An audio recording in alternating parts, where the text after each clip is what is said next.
God, Father of our freedoms. We gather here today in unity and reflection of our journey together in fearless family. We thank you for the unity that we share in our diversity. Diversity that was made possible by the many brothers and sisters in arms to stand when faced with adversities and choose to serve in the world's greatest military. Lord, let us never forget all who fought for racial equalities while remaining grateful and devoted to the rich heritage and contributions made by the African American community. We don't take lightly the difficulty and the sacrifices of our journey, nor the journeys of each person in this room to our right and left.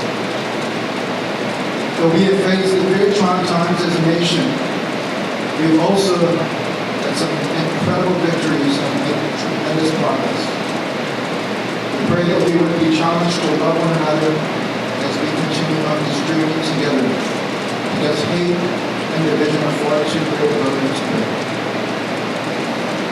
Help us to always strive for unity, understanding, forgiveness, and love for each other, which will also prepare and shape the next generation that follows. May we also be reminded each day that it is only by your grace that this diversity continues to strengthen our Air Force family and our nation today.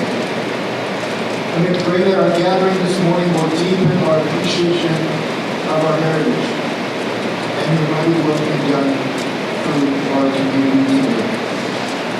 As we pray in all your loving and all merciful name, and that all people the unalienable rights of life, liberty, and the pursuit of happiness for the glory. Amen. Please take your seats.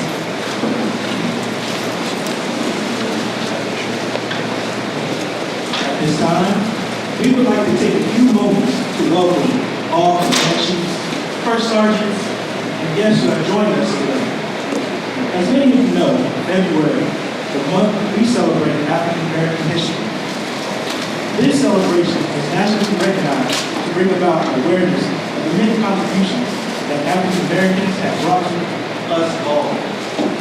This year's theme is Black Health and Wellness, and is key to exploring more deeply both Historia's access disparities and unique challenges, while also celebrating Black pioneers in medicine.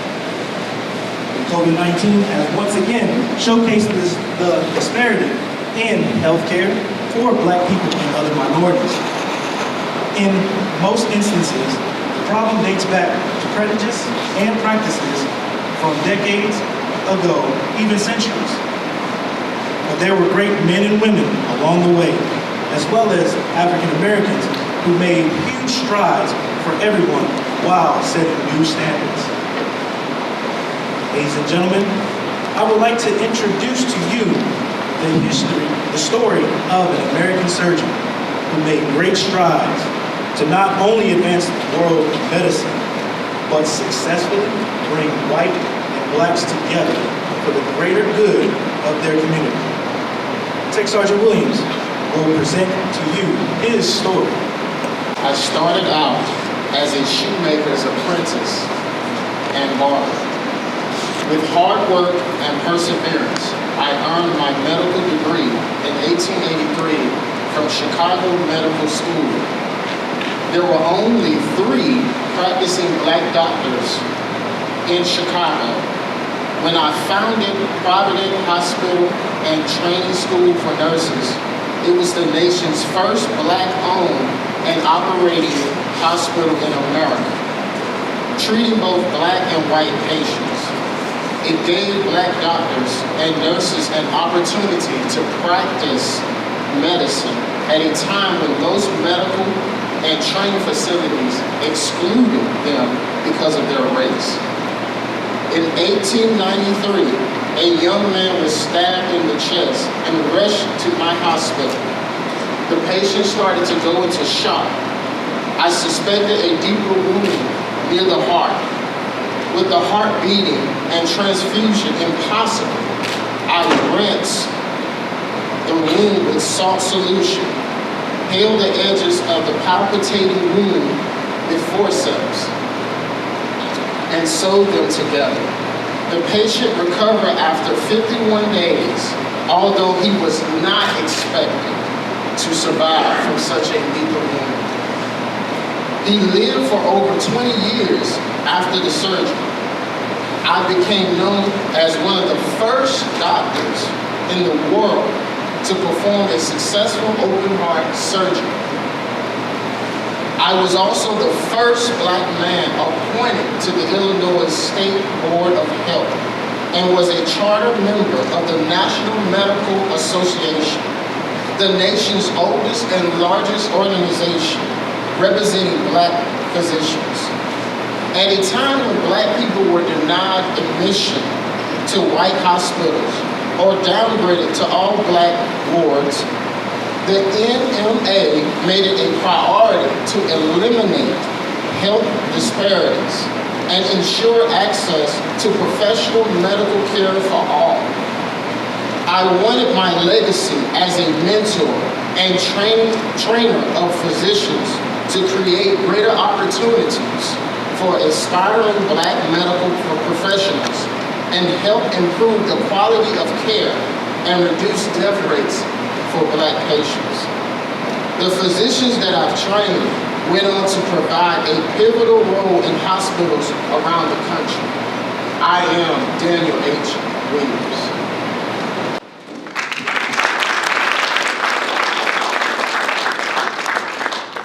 All right, our next guest was said to have changed the face of medicine. Mrs. Adams will present to you her story. Good morning. I am Dr. Rebecca Lee Crumpler, and I am remembered as the first African-American woman physician in the United States. I was born Rebecca Davis in Delaware, but I grew up in Pennsylvania, raised by my aunt, who was a nurse, and she provided care for the ill. That sort of set me on a pace and inspired me to go into this field. As a little girl, I did very well in school, and I was a special student at the West Newton English and Classical School in Massachusetts. In 1852, I moved to a different part of Massachusetts and worked for several years as a nurse. One of the attending physicians that I worked with was so impressed by my work that he made a recommendation for me to go on and attend medical school. I also won a tuition award established by a local businessman and abolitionist. So in 1860, I took the bold step of applying to medical school, and I was accepted to the New England Female Medical College. Now let me tell y'all that from the time that this medical college was established, the male doctors, they weren't too happy about the women being there.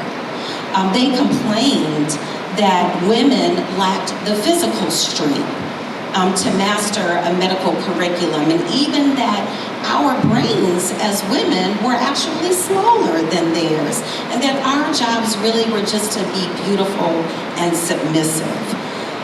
But in 1864, I graduated from the New England Female Medical College as the only African American graduate and also the first woman.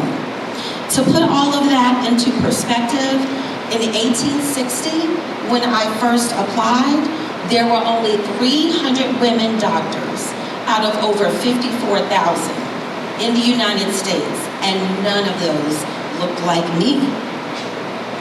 As a matter of fact, the very first historically Black medical school in the United States, Howard University, would not even open until 1868.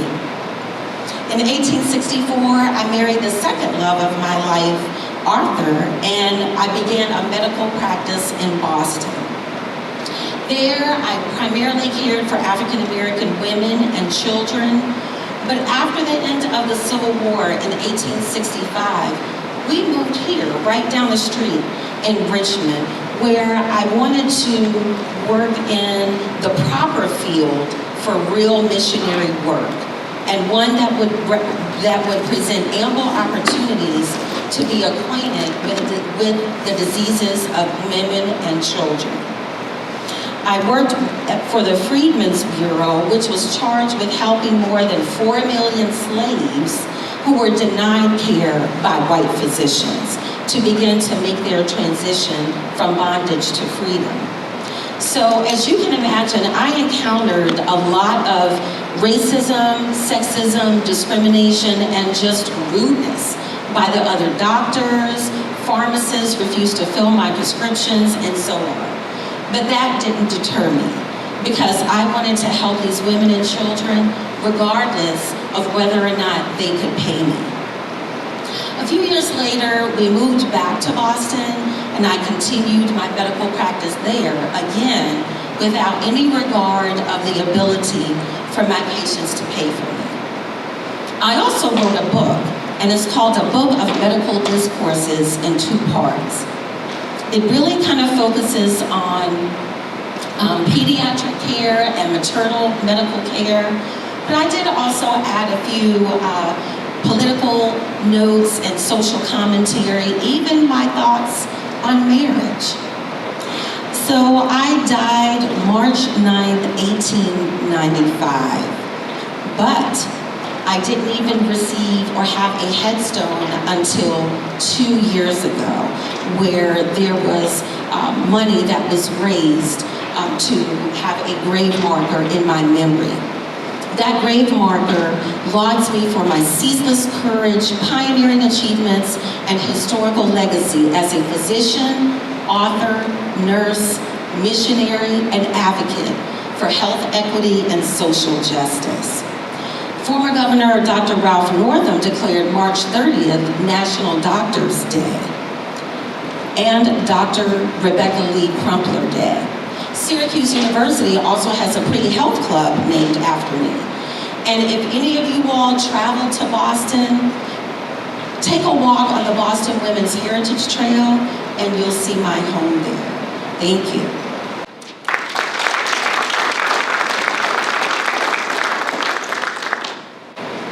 Black history is American history. Having a seat at the table is important to raising awareness to Black disparities in the Black community. Mrs. Carroll will present to you her story. I got my start as Minnie Jones, the eldest of 8 children. I came from Shaw, Arkansas. This was a segregated, poverty-stricken part of Arkansas. My parents were sharecroppers, and I worked in the cotton fields starting at age 5. I missed months of school in the fall when it was harvest time, but I was smart. I still excelled in my academics, earning a scholarship to attend an all-Black liberal arts school, Belinda Smith College in Little Rock, Arkansas. My siblings had to pick cotton for busking. This is where I changed my name to Jocelyn. And also there, my sophomore year, I met my role model, Edith Irvin Jones, a pioneer African-American doctor, who was the first Black student to matriculate in an all-white medical school in the South. She once said, "You can't be what you can't see," and I had never seen a doctor before. I believe in role models. I had no idea that I would be a physician until I saw a Black woman doctor. This inspired me to become a doctor, to be what I'd never seen. So after 3 years in the service, in the Army, I had got the opportunity to attend medical school on the GI Bill. From there, I went on to become the first board certified pediatrician endocrinologist in the state of Arkansas. This was in 1978. Here is where I learned that health is more than the absence of disease. Health is about jobs and employment, education, the environment, and all those things that we go into making us healthy. After practice successfully, I served as the head of the Arkansas Department of Health under Governor Bill Clinton from 1987 to 1992. When Clinton was elected president in 1993, he appointed me, Dr. Evans, as U.S. Surgeon General. I was the first Black African American and the second woman to have held that post. They called me the controversial leader because all the best people that I face are in the face of a dissatisfactory support system, because I had the willingness to discuss issues such as drug legalization and school distribution of contraceptives and the healthy human sexuality. These are topics that I know needed very much and still need to be discussed in our society. I believe that health and well-being of the people is critical, depends upon the health system that serves them, and must provide the best possible health with the least disparities and respond equal to everybody. And if that's controversial, so be it.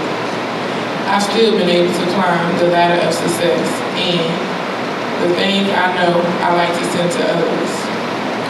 Any honor that we can give to women that will expose more women to the many achievements that we can have is more helpful, especially to our young Black women. I didn't know we could reach for the stars, and I didn't dream that I would accomplish all that I had. And I'm also very proud of it.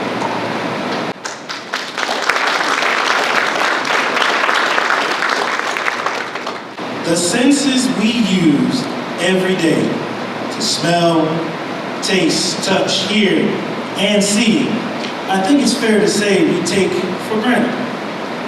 This next pioneer came up with a less invasive way to correct sight and pave the way for women in the field of ophthalmology. Tech Sergeant Gray will present to you her story. Good morning. I was born in Harlem to parents who took education very seriously. My father, a marine merchant, who taught me about the wonders of travel and the value of exploring new cultures. My mother, Gladys, piqued my interest in science when she bought me a chemistry set. I was always a curious child, what most people would call a nerd. As a result, at the age of 16, I became one of only few students to attend cancer research workshops sponsored by the National Science Foundation. My discoveries during this time earned me the Mademoiselle magazine's Merit Award in 1960. My parents always told me I can do whatever I put my mind to. After graduating, I attended Hunter College. In 2 years, I earned a bachelor's degree. Attending Howard University is where I found my true calling of advocating and providing health care for underprivileged communities. After graduating Howard with honors in 1968, I accepted an internship at Harlem Hospital. The following year, I started my fellowship in ophthalmology at Columbia University. Through my studies there, I discovered that African Americans were twice as likely to suffer from blindness than other patients and 8 times more likely to develop glaucoma. This research led me to developing the community ophthalmology system, which increased the amount of eye care given to those who were unable to afford treatment. In 1973, I became the first African American to complete a residency in ophthalmology. I relocated to California the following year to work as an assistant professor of surgery at both Charles R. Drew University and the University of California, Los Angeles. In 1975, I became the first female faculty member in the Department of Ophthalmology at UCLA's Jules Stein Eye Institute. Despite the university's policies of extolling equality and condemning discrimination, I experienced numerous instances of sexism, racism throughout my tenure at both UCLA and Drew. In 1977, I co-founded the American Institute for the Prevention of Blindness in an organization whose mission is to protect, preserve, and restore the gift of sight. The AIPB is based on the principle that eyesight is a basic human right, and that primary eye care must be made available to all people everywhere, regardless of their economic status. The Institute supports global initiatives to provide newborn infants with protective anti-infection eye drops to ensure that children who are malnourished receive vitamin A supplements essential for vision, and to vaccinate children against disease such as measles that can lead to blindness. In 1981, I began working on her most well-known invention, the laser phaco probe. Harnessing laser technology, the device created a less painful and more precise treatment of cataracts. I finally received a patent for the device in 1988, the year I was born, becoming the first African-American female doctor to receive a patent for a medical purpose. With her laser phaco probe, I was able to help restore the sight of individuals who have been blind for more than 30 years. I am Patricia Bath.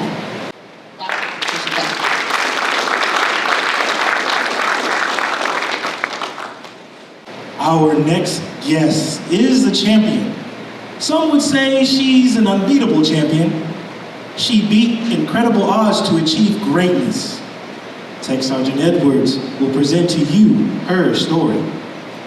Born on December 21st, 1959 in Los Angeles, California, I was the 7th of 11 children. I credit my mother for being able to keep all of us away from dangerous activities and out of trouble. For as far back as I can remember, I had dreams of being an artist, beautician, poet, and a designer. I also liked standing out in school, and you can tell by my elaborate nails and my fly outfits I like to wear. I started running at the age of 7 for the Sugar Ray Robinson Youth Foundation running competition. And can you believe I beat out all my opponents? You should have seen my little legs fly that day. At the age of 14, I won the Jesse Owens National Youth Games competition. And by graduation, I set new high school records in sprinting and the long jump category. By the time I graduated from high school, I had decided I wanted to go to California State University. So I went there for a short period of time until I had a change of plans and wound up at UCLA.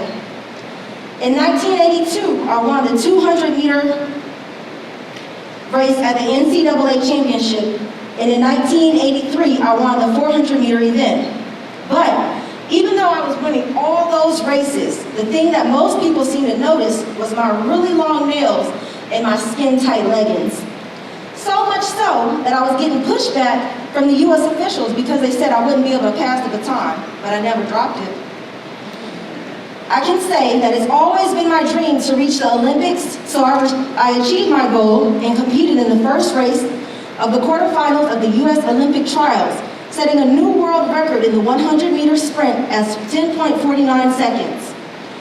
Over the next 2 days, I was recorded as having the 3 fastest times for women at 100 meters and set the American records for the 200-meter distance.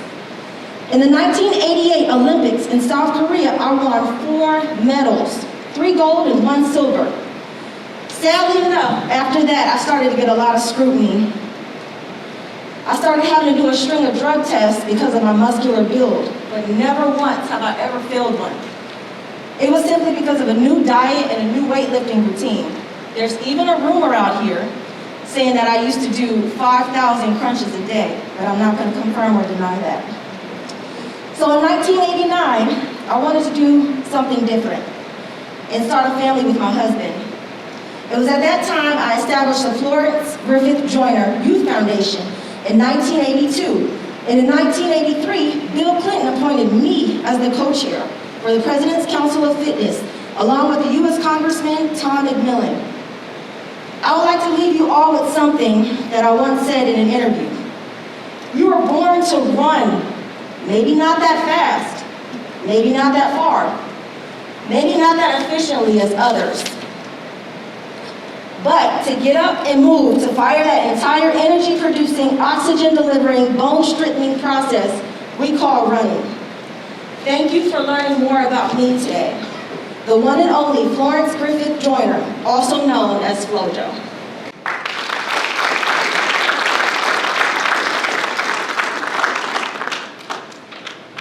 Please give it up for our 5 representatives once again.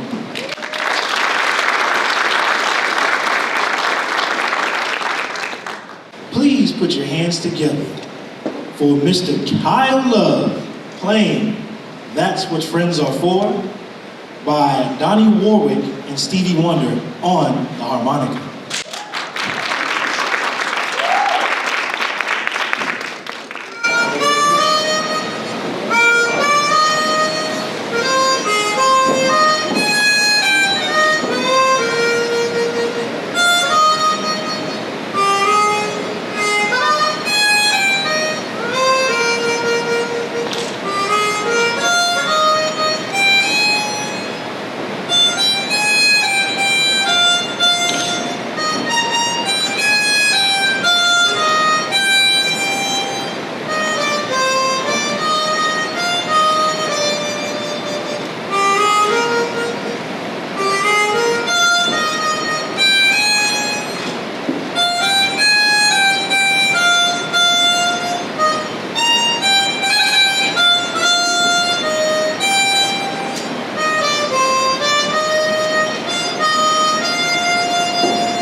Thank you, Mr. Love, for that beautiful rendition of That's What Friends Are For.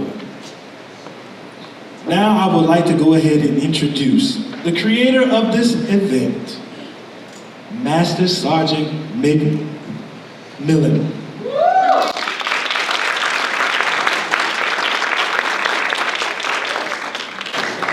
I'm Sergeant Millen. I'm a part of the Langley African American Heritage Committee. We put this event together to celebrate Black health and wellness. That's the theme this year. And I wanted to highlight an individual that serves our community in a way of motivating people through fitness, putting nutritional plans together.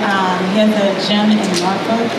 He's a great friend of mine. I want to introduce you to Michael Lambert.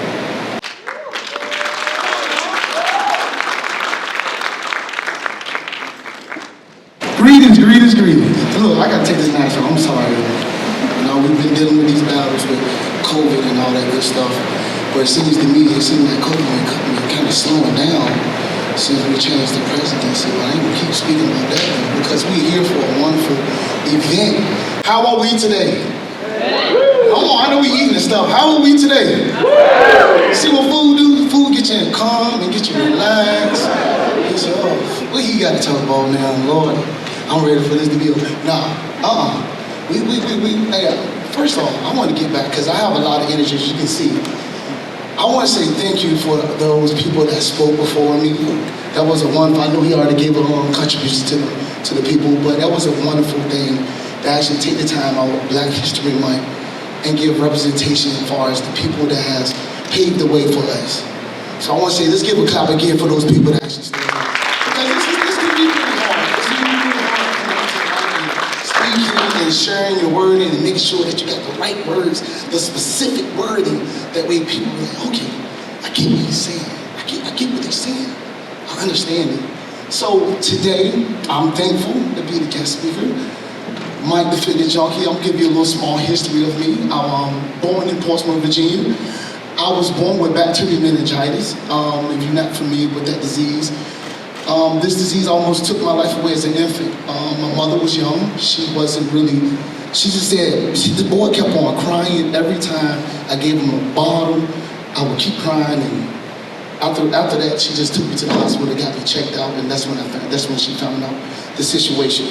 And now I'm here today. It's 100% Michael Bernard Lambert. I look good, I feel good, and I'm here to share knowledge about soul food eating. I'm here to destroy soul food eating. I know y'all like, hold on now. This Black History Month, of course. And that's the reason why I wanted to pick up on this, because of soul food eating is what? Something that kind of what? Came from what? Black history. Black history. So let's speak on soul food. I got a few notes and stuff, because I got a lot of information I want to share with you guys. Usually I get to bouncing around, but I got some notes, because I want to make sure I give you guys specific knowledge. That way we feel good about this event and walk away and say, you know what? Mike, I kind of gave you some thought about that. I'm going to work on soul food. But I'm not right now. I ain't going to go cold turkey right now. But I'm going to think about it. So let's get on soul food. Destroying soul food, which is what? Death food. And the reason why I say death food, because soul food originated from what? Straps. All right, let's get on the meaning of soul food. Ethnic cuisine, traditionally prepared and eaten by African Americans, originated in the southern United States. The cuisine originated with the foods that were given to the what? Enslaved blacks. So we have some other people that were slaves that wasn't black. So that's why they say enslaved blacks. All right, with the foods that were given to the enslaved blacks people by their white owners on southern plantations, and which right now to this day is celebrated as a mainstream as a what? American food culture, which we really need to pay attention to. And the reason why I say this is because I'm going to give you the lining of it, all right? 1619, us black folks, we were what? Given what? Straps. Straps. What are straps? Undesirable cuts of meat from the masters. You know, you get your pig feet, you got your pig ears, you got your chicken liver, you got your chitlins. I heard chitlins. You got your well, that's the guts. Well, what else? Give me some hog maw. I want some hog maw. I want some hot sauce on my pig feet. And I understand that. I understand that the cuisine that I'm speaking about is what? Comfort. But it's killing us. Day by day. It is really killing us. And I say that because of this here. This is something that needs to be addressed. And it needs to be a change to the thoughts of eating with this past. And now we're eating for the what? Future. Eating for the future. Eating for the future, not the past. And that's one thing we do. We're gonna die anyway. I work hard for this. I'm gonna eat whatever I wanna eat. I totally understand that. But let's think about everything that has happened to you as far as this food you have eaten. Every time we go to the doctor, we're praying. We're hoping that there's nothing going on with our bodies. But we understand what we're eating. We know what we're eating. But we're praying to God instead of applying the effort to making change.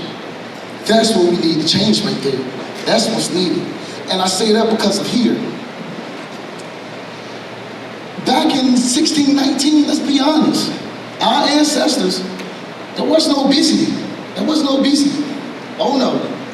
If you realize, if you really look back in the past, you didn't see no obese people. No. You didn't see that because of what? We grew our own what? Vegetables. We grew our own what? Fruit. The only thing that we had that wasn't good for us was the scraps from the meat.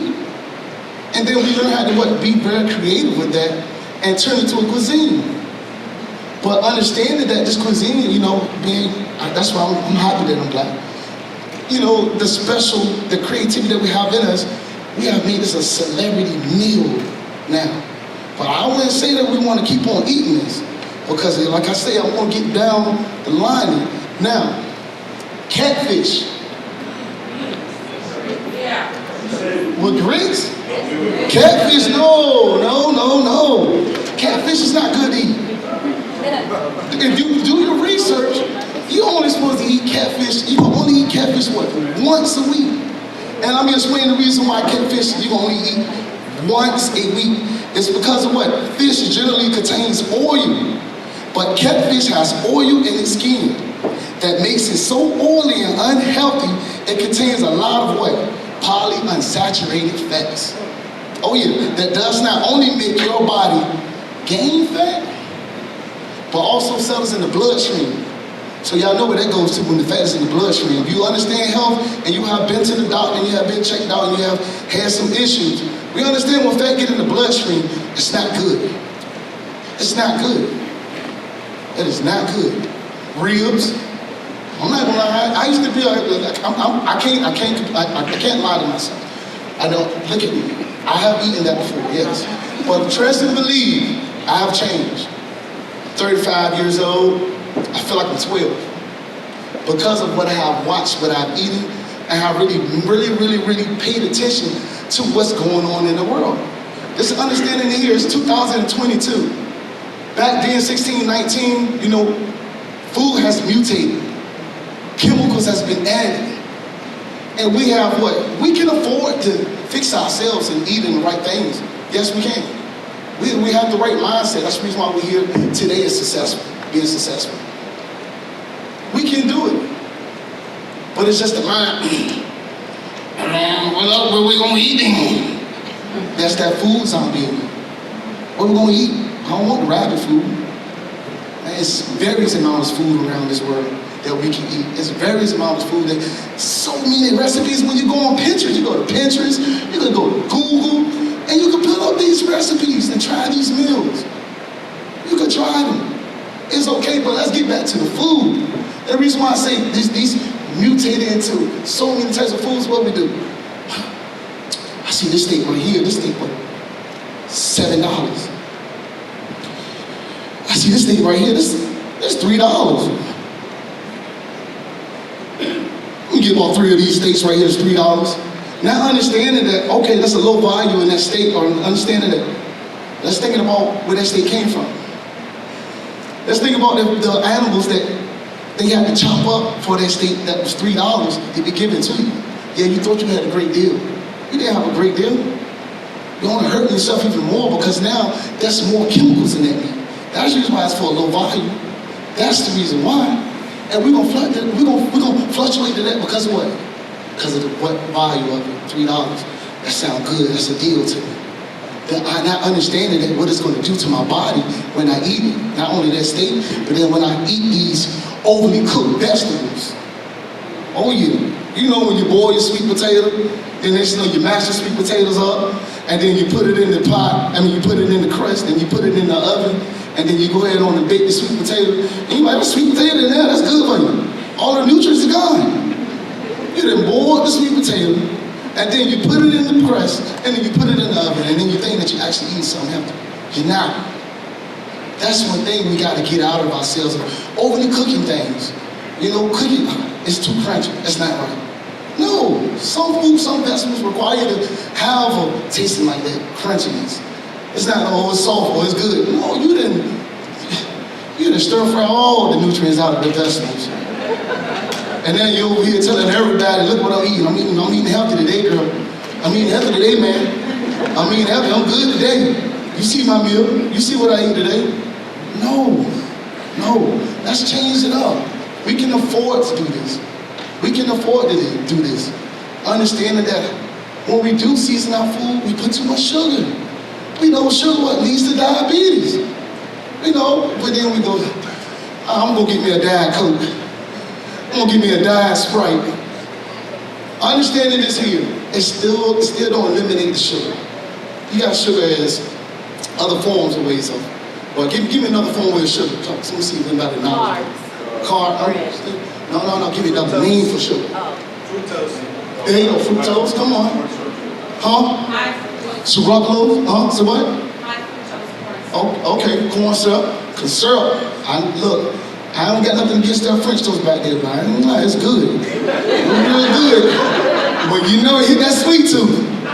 It did hit that sweet tooth. Understanding that we still have to, I know we can't go cold turkey, but what we can do is turn it down a little. Turn it down a little. And I say that is because of what this food is doing to our bodies. We're just thinking of our own. We need to think about our future. We need to think about our kids and stuff. Because with this food that we eat is when we have our kids, we're pushing out this food also. Because that's the food that created your child. So now think about this here, when you're eating all that crazy food and stuff and what it's doing to our culture now. Look at the culture today now. All of our kids, look at the schools that are shutting down because the kids don't even know how to control themselves. And you know why? You want to know why? It's what we eat. It's what we eat. It's causing these kids to have disability, causing these kids to have temper tantrums, causing these kids to have all these mood swings and stuff like that. It's because we're not taking care of our bodies, so that way when we do produce for a child, it's not at its best. It's not at its best. That's why I said we gotta remove that food zombie mindset. I'm gonna die anyway. I might as well eat this. No. You're supposed to be on earth, what? To prosper, to be better for you, to do better, to be your best. Why would you want to just eat whatever you want to and then just think that you're going to be granted a great life? No, let's stop that. Let's eliminate that. Let's get in our own ways and think about our kids, think about us now. Think about till this day on. Okay, let's set up a plan. I like to set up plans. Really, I don't like to. You see, I got a lot of energy. I be all over the place. But I like to set plans that way I can see it work. I can see it work. I can say, oh, I'm eating clean tomorrow. No, but if I write it down tomorrow at 8 a.m., I'm gonna drink a glass of water to start my digestive system. I'm gonna drink me a cup of green tea. That way I can help my system flow fluently. At 12 p.m., I'm gonna eat me a nice breakfast or brunch. I like to eat, I'm a breakfast eater, but I like to eat. This is my plan. I don't eat nothing until 12 p.m. So now let me get back to it. I don't eat nothing until 12 p.m. And I'm a breakfast guy. So I like to eat this at 12. Now, I was just trying to eat that food. I'm not gonna lie, I couldn't eat it. Because my body is so used to the form of eating at 12 p.m. Anytime before that, it's hard for me to eat. But I'm thankful because I trained my body and prepared my body for the future. You know, I thank God for actually putting me in this position because this is my purpose. This is my purpose. But it took me time because of the right eating, I was able to use my mind fully. And I kill my brain cells from the foods that I'm eating all the time. I'm not eating the foods that's making me say, you know what, I'm gonna set this plan tomorrow, I'm gonna take a nap because I had a good meal. That meal was good, I'm gonna take me a nap. That food's on this. That's when you put too much sugar in your system. You know, you ate too much fat that your body can't even break down the foods properly. And then we wonder why we're always tired. Because we're overly working our bodies with the food that we're intaking in. We really are. We need to get some thought about that because this is the future. This is our life. This is how this is us. Black history. This moment here, soul food was created by something that was granted us of hard work. And it's sad to say that we kind of created a cuisine from something that was treated to us in a devilish mindset, in a harsh way. But then we learned to what? Be creative and turn around and we'll throw some cinnamon, I'm gonna throw some sugar. Girl, you know what? Put some apples in it. Put some apples. You know what? Put some molasses in it. You know what? Just keep on adding things, and then next thing you know, it tastes good. But is it good for the body? Is it good for the brain? No, it's not. No, it's not. Yes, it's good for you because you allow your mindset to change you to make you want to eat that food and stuff. No, you don't have to eat it. You don't have to eat it. It's your choice. It's your decision. But I understand that we allow our past ancestors, look, my grandma never ate this food. You wasn't with your grandma eating every meal. You was not eating every meal with your grandma. You didn't see what your grandma ate every meal, every time when it was needed for her to eat. You didn't see it. You just say, oh, my granddad ate this food. I'm good. Look how long it lasts. Yes, back in that time. Back in that time, because it was less chemicals and stuff that was added to the meats, added to these vegetables and stuff that actually messed our bodies up. So it's okay. It's okay to say, you know what, I'm gonna have you. And I know you guys call it rabbit. We got to get rid of that foolishness. If I'm just rabbit, no, that's not rabbit meat. That's not rabbit food. No, it's food that we need to intake to make sure our bodies is working properly. Your body's supposed to intake over 92 essential nutrients. I'm not going to get up here and name every 92. But just understand, that's why I said it's various amount of recipes that we can try to eat. We don't know where all the nutrients may come from. Like I learned, avocado has over 24 nutrients that your body is supposed to intake from out of 92. So you know what it's going to do to me? I'm going to make sure I eat half of the avocado. I ain't gonna eat the whole avocado, y'all. I'm going to eat half of the avocado. But I know in that avocado, I'm getting 24 nutrients out of that 92 already. Now, the other nutrients, that calls for you to do research. That's called you to take the time to use your mind and your brain to think. So, you know what? I got what he said. You know what? I'm going to try something every week. I'm going to try a different vegetable. It's awesome. That is awesome because you're working towards something. You're setting the plan. You're writing it down. Okay, I'm going to try this vegetable, I'm going to do this vegetable, I'm going to do this vegetable. Trust and believe, there's some good foods out here. I used to be like that too because I was raised from the slums. So I was granted that type of food. I was fed that type of food. Hot dogs and chips, hot dogs and fries. You know, just anything my mom could actually get her hands on and provide for us.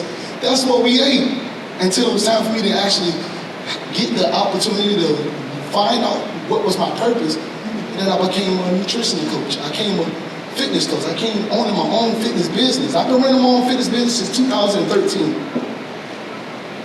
I've been running my own business. I started my business. I didn't go to a class to learn. No, I took the time out to learn myself. Not saying there's nothing against that. You know, you want to get as much information as possible so you can help train yourself to be great.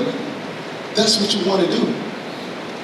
But you can't be great when you already got that meal, girl. I'm going to talk to you later. I got to take this nap. I take this meal. I know I'm going to get to it. I know I said I won't get it last week. I'm going to get it. Yeah. Because every time you ate those meals, it damaged your body. More and more and more. Even though you're thinking that you're working too hard. It's not that. You're working your body too hard. You're not thinking smart. You're not providing for yourself to say, okay, I want to make sure that my kids understand of healthy eating. I want to make sure that my kids understand that, hey, we're not in the slavery time. We don't have to eat those scraps. We don't have to eat that pig feet. We ain't got to eat that whole maul. We ain't got to eat them guts. Chicken liver. What liver do? Let's tell me what your liver do. It help filter out. Why you want to eat something that help filter out something? Why?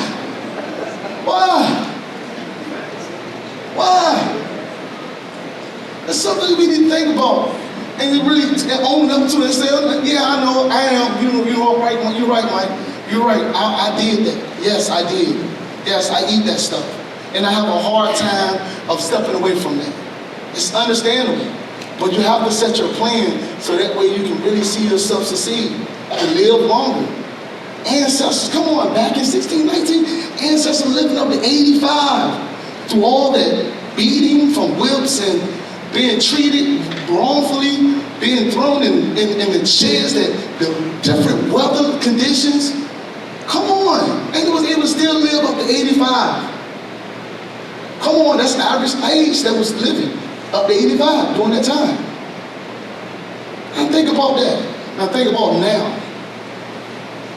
Come on now. Hold on, I got a few more things. Look, y'all done got me Y'all got me into the hood.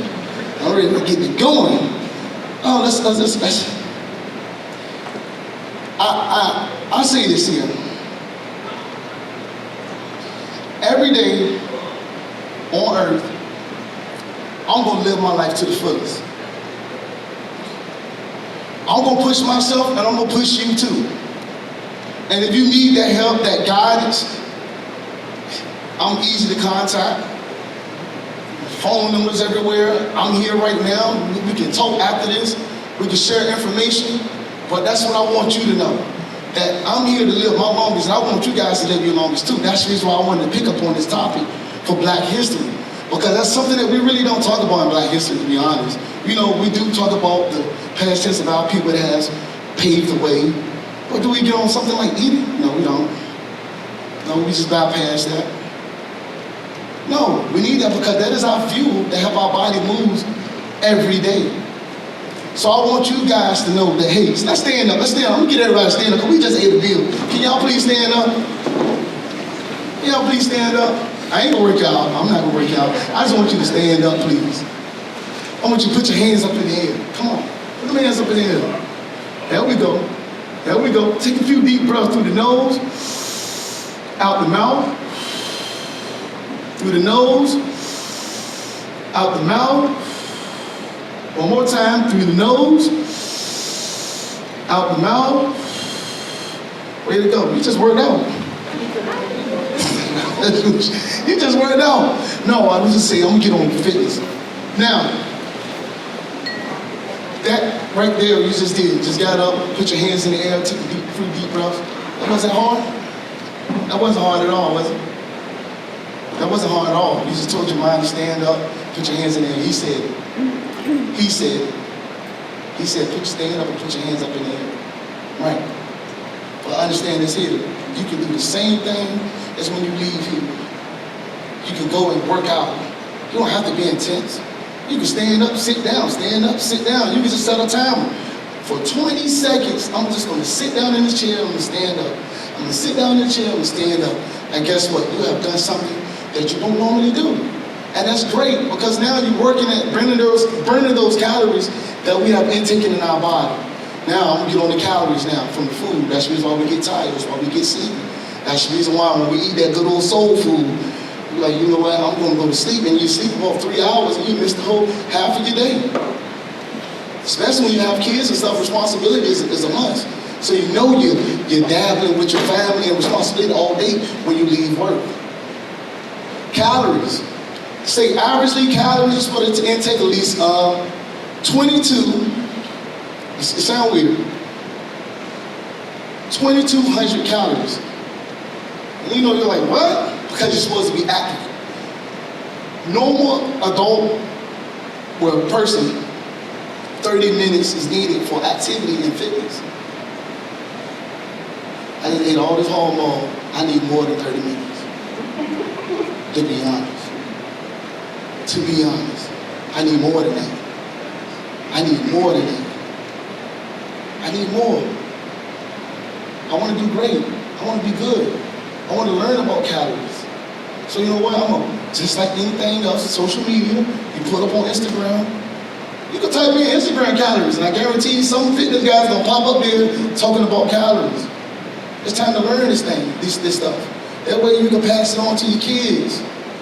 That way they can understand so they can live longer and carry on your what's the word for it? Yeah, your legacy. Come on now, see, look, that's teamwork. You see how we working together? It's that easy. It's that easy. I know we overdo it sometimes. We just go into that mode of thinking of ourselves. You know what it is? It's bad eating. To be honest, it's bad eating. That trigger your hormones to make you think differently. Yes, it really is. We'll have to watch all that eating. The food really changes our hormones.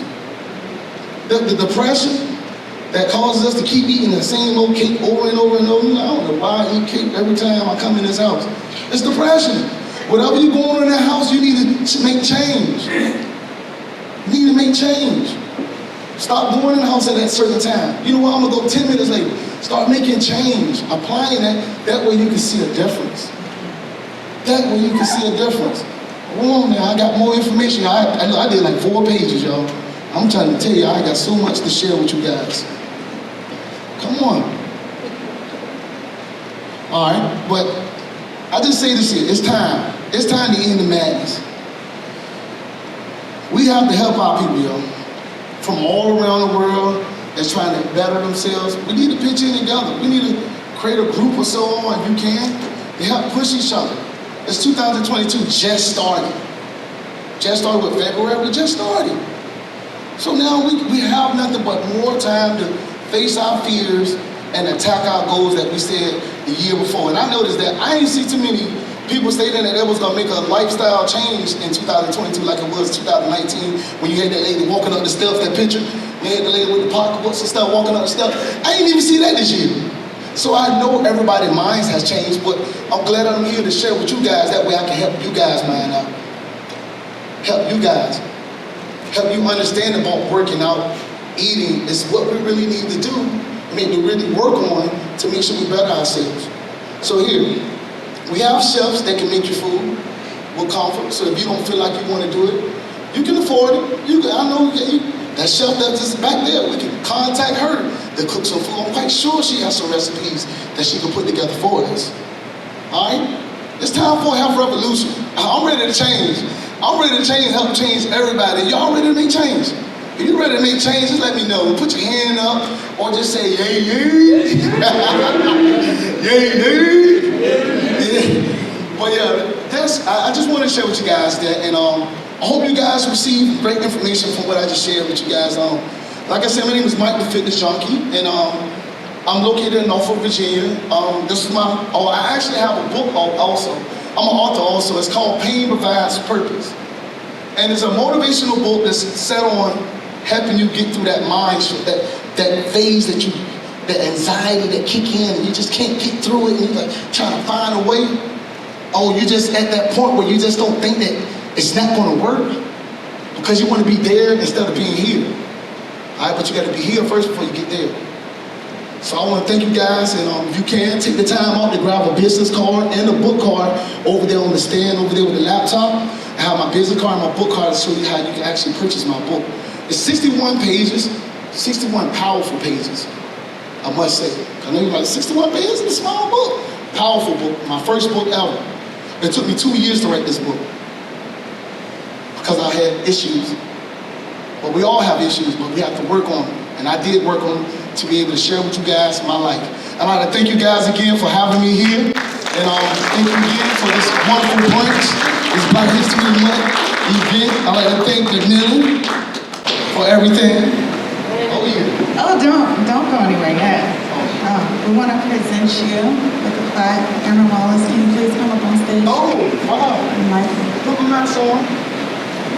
So when I thought about who was going to be our guest speaker today, I wanted to bring somebody with energy and who would liven up the crowd. I haven't been here long at Langley, and coming here, I went to your gym a few months ago, and you got me in shape. Got an excellent on my PT test, and I contributed to that. It was not my intention, y'all, to bring him here, feed y'all, and then have him yell at y'all about what y'all do. It's not my intention. It was not my intention at all. But I appreciate the information. I appreciate you coming out today. LAAHC appreciates you, and we want to present you with the plaque. Oh, thank you.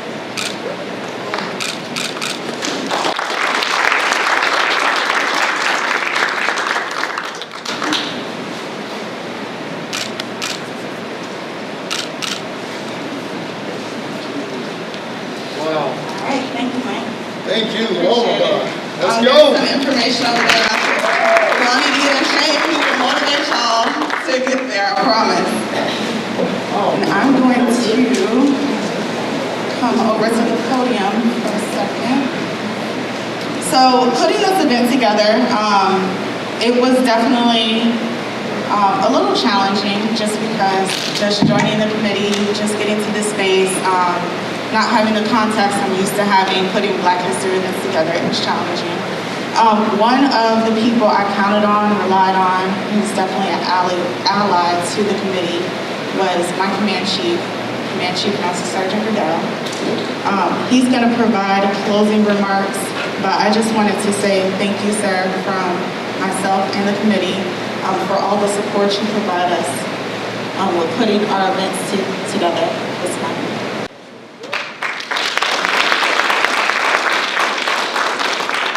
Hey, good morning. I like to go without a mic. Can people hear me back there? I've been called a lot of things, but quiet is never a thing I've been called. So good morning. I am Chief Master Sergeant Chris Riddell. I'm the first Fire Marine Command Chief. It's truly an honor to be here with you today. Thank you all who made this event possible. I'd like to recognize the Black History Month committee members who made the celebration and the remembrance of Black history and Black culture possible today.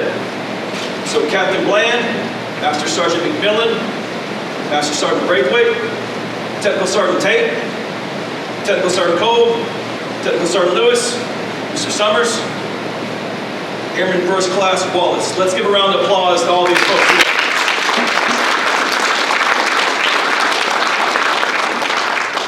To today's guest speakers, I thank you. To Mr. Love, Mr. Lambert, thanks for bringing the heat today and the beauty. I appreciate it. I'm going to do my best to follow up and provide my thoughts and pile on to some of those powerful messages that we talked about today.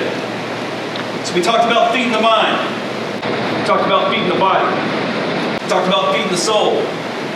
Today I come to you to speak about feeding your heart. Feeding your heart by sharing what is on my heart. What's on my heart is the fact that throughout this nation's history, we look to African American men and women to fight our wars and equally shed their blood. But we have not always done our part to treat them equally, whether that be promotion, punishment, or their freedom. Imagine with me. Imagine being a slave who voluntarily fought for the Revolutionary War with the promise that after this revolution, there would be resolution.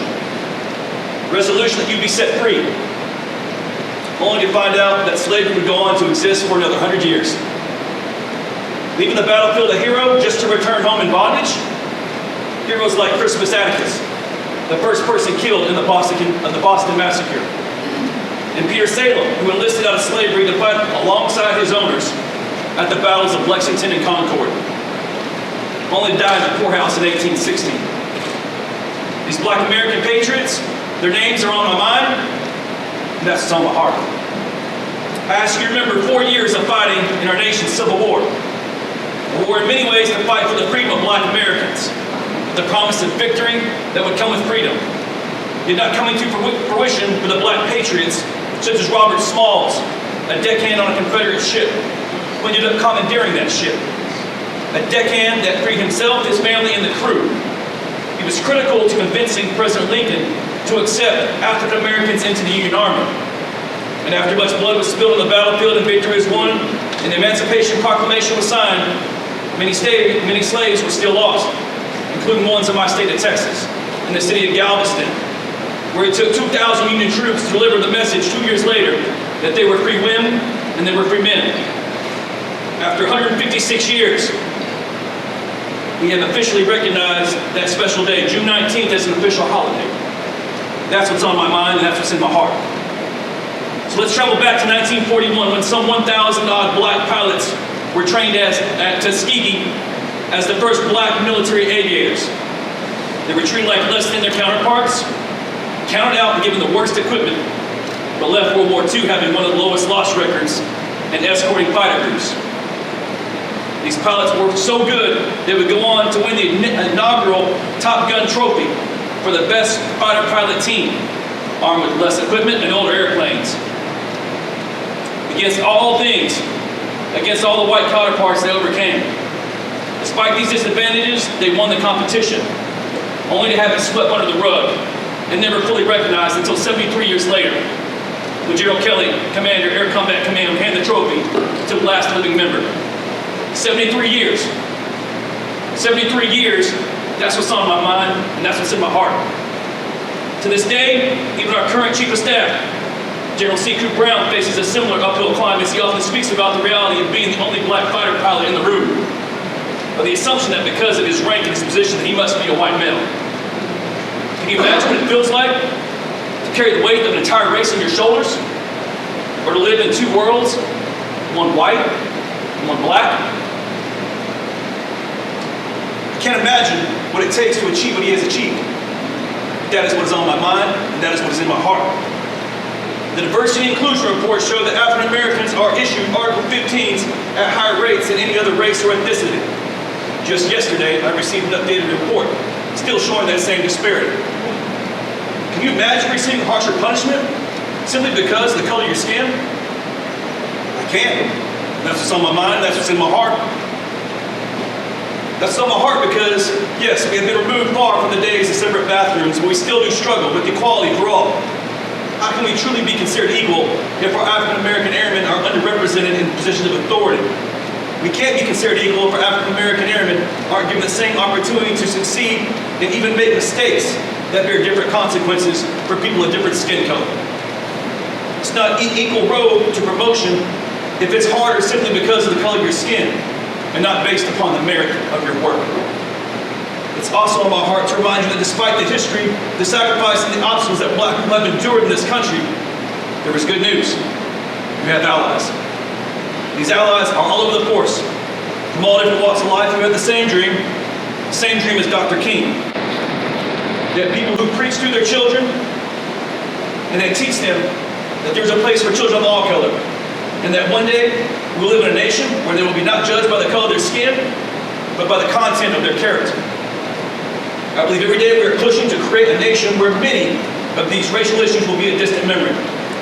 But we are pushing towards and focusing on the commonalities that unite us instead of the biases that divide us. As a leader in this service, I feel propelled to share with you that many of us have read the history books and can recite the facts, but it's on my heart and on my mind to share with you the truth. The truth is we have come a mighty long way, but we still have a lot more work to do. Representation in our force is key, and I've seen firsthand the difference that it can make on an airman's life. And I know about some of the history, particularly the African American history, that extends beyond the PDG. The service, much like America, was built on the backs of giants. I'm proud to stand before you today and say we uncovered another giant in our Air Force history. Last year, the 1st Fighter Wing was able to uncover an individual who was documented as the first African American to come into the Air Force after desegregation in 1949 to achieve the rank of Chief Master Sergeant in the Aircraft Maintenance Career Field. My favorite part about his legacy is that I too stand on the back of a giant. He was the 1st Fighter Wing Command Chief, the first documented 1st Fighter Wing Command Chief in 1975. We know there are countless giants just like Chief Band that are waiting to be uncovered and celebrated. There are giants right here in this room. Giants who plan this event, giants who lead and participate in African American Heritage Councils all across our force. Giants like you in the audience that chose to prioritize today the importance of Black history and Black culture. It's been an honor to speak to you today, share what is on my mind and what is on my heart. For as long as my heart beats, it will beat for equality. Thank you for coming out today.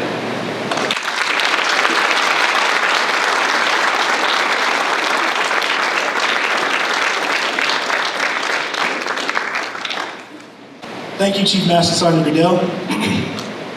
At this time, I would like to recognize the members of the African American Heritage Committee and volunteers for their hard work in putting on this event. Will all members please stand? Say, let me recognize. Let me do that. There you go. There you go. Round of applause to them.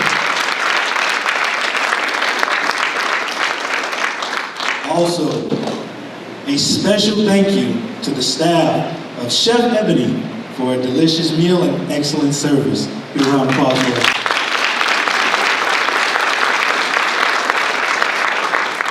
it. Ladies and gentlemen, we hope this luncheon has given you a glimpse of Black health and wellness. With that, this concludes today's brunch, and enjoy the rest of your day. Thank you.